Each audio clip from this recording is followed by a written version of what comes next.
अभिवादन स्वीकार कीजिए ब्रजेश मिश्रा का। और आप देखना शुरू कर चुके हैं द डिबेट। बहनों भाइयों, उत्तर प्रदेश में 3 चरण के चुनाव हो चुके हैं। 172 सीटें उत्तर प्रदेश में यहाँ का मतदाता सील कर चुका है। उस पर ईवीएम की बटन दबाई जा चुकी है, यानी लगभग 45% उत्तर प्रदेश की सीटों पर मतदान हो चुका है। अब हम चौथे चरण की तरफ बढ़ रहे हैं, जिसमें मुख्यतः गन्ना बेल्ट के साथ अवध क्षेत्र का कुछ हिस्सा सम्मिलित है। चौथे चरण में जहां चुनाव है, ये पीलीभीत से होते हुए लखीमपुर खीरी एंट्री करते हुए सीतापुर, हरदोई, उन्नाव, लखनऊ, रायबरेली, बांदा, फतेहपुर की तरफ जाता है। इस इलाके में चुनाव है। जनपद 9 हैं और सीटें वही 59। बेहद महत्वपूर्ण क्षेत्र है और इस क्षेत्र की राजनीति कई मामलों में बड़ी दिलचस्प है। तस्वीर का रुख साफ हो रहा है, लेकिन चौथा चरण कमोबेश ये पिक्चर में बहुत क्लैरिटी लाएगा कि उत्तर प्रदेश की सत्ता पर नियंत्रण कौन सी पार्टी करने जा रही है। आज हम इस विषय पर चर्चा करेंगे। बहन भाइयों, उत्तर प्रदेश के चुनाव में 3 चरण का मतदान अब तक हो चुका है।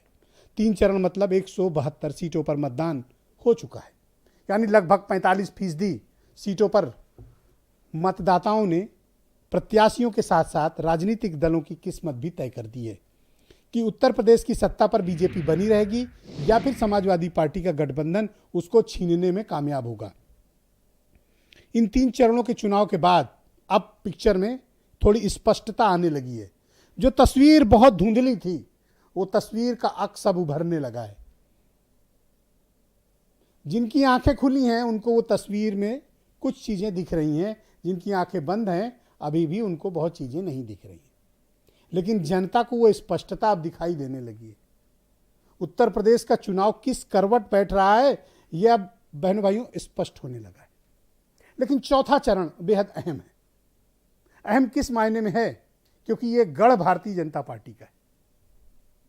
इस क्षेत्र में भारतीय जनता पार्टी की ताकत बहुत बड़ी है।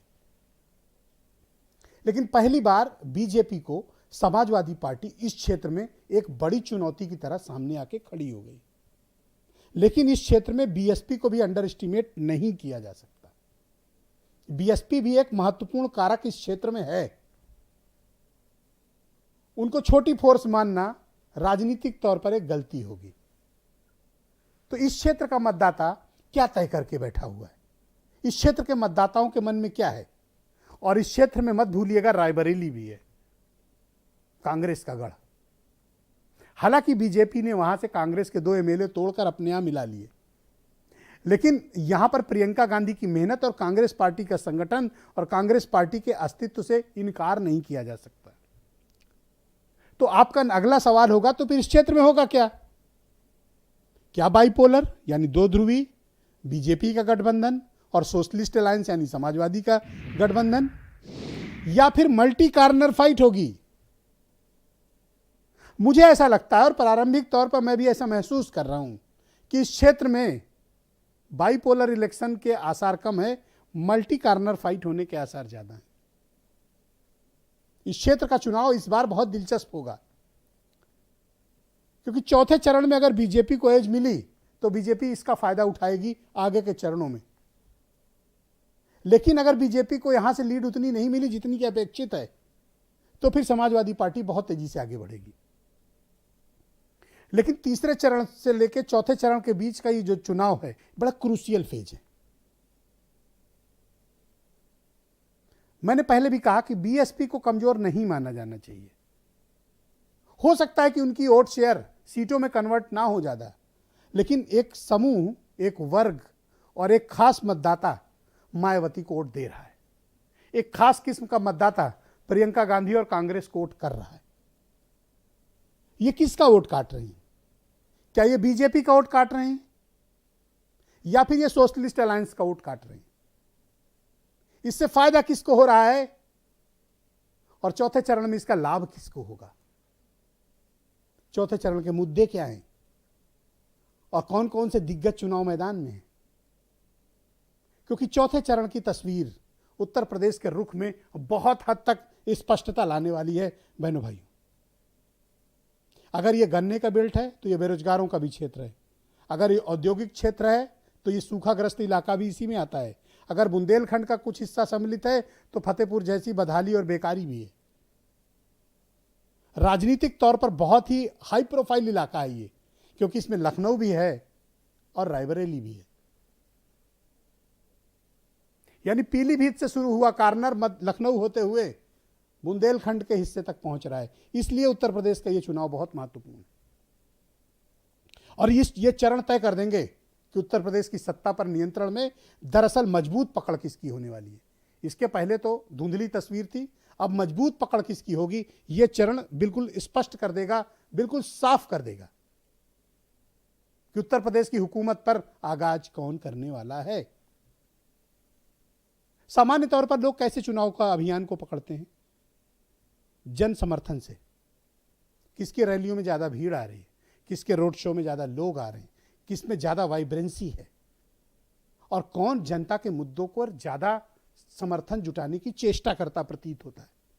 ये सब कुछ मुद्दे हैं जो चुनाव में बेहद अहम होते हैं, सामान्य नजरों से नहीं दिखते हैं, लेकिन जब आप उसको न्यूट्रल होकर देखने की कोशिश करेंगे, एक प्रेक्षक की तौर पर देखने की कोशिश करेंगे, बहन भाइयों आपको स्पष्टता दिखाई देगी कि चुनाव किधर जा रहा है। मैं चाहता हूं कुछ बयान आप सुने, फिर इस दिलचस्प डिबेट को आगे बढ़ाएंगे।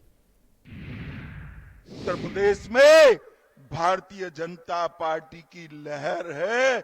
मैं बताता हूं, 7वें चरण आते आते ये लहर सुनामी में बदल जाने वाली है। सुनामी सुरक्षा के लिए, सम्मान के लिए, प्रदेश के स्वावलंबन के लिए, उत्तर प्रदेश को देश का नंबर 1 का राज्य बनाने के लिए भारतीय जनता पार्टी आवश्यक है। इस बार जनता ने भारतीय जनता पार्टी की खटिया खड़ी कर दी है, इसीलिए इनके बयान घटिया आ रहे हैं।